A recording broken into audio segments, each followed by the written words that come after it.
Hi guys, good evening to everyone. Now is December 15, 2025, Monday.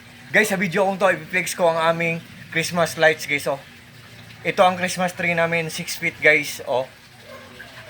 Ang i-flex ko ang Christmas lights namin kasi pwede siyang pang outdoor, pwede din siyang pang indoor kasi believe me or not guys, sa maniwala kayo sa hindi, waterproof po siya. Tapos ang mura-mura lang niya, tapos ang ganda pa ng quality niya. For sure, maglalast long talaga to siya.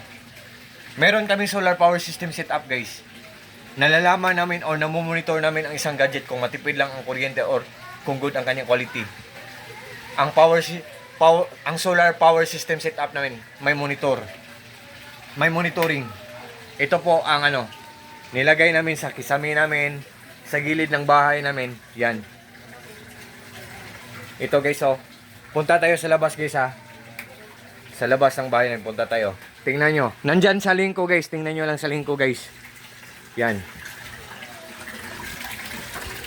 Yan. Wait guys ha. Yan Oh. Tingnan nyo guys. Waterproof po siya. Oh. Yan.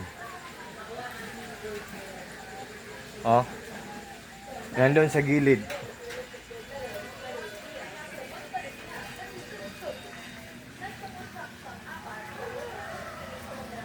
Ang in-order namin 22 meters.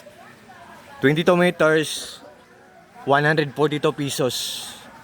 Tatlo ang in-order namin. Yan. Nandyan sa link ko guys or sa yellow basket ko guys. Waterproof po siya. Pwede siyang pang indoor, pwede din siyang pang outdoor.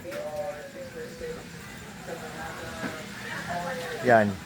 So sa lahat po ng mga nangangailangan po ng Christmas tree po, Christmas lights po, just trust me, just click my link or just click my basket and just try po.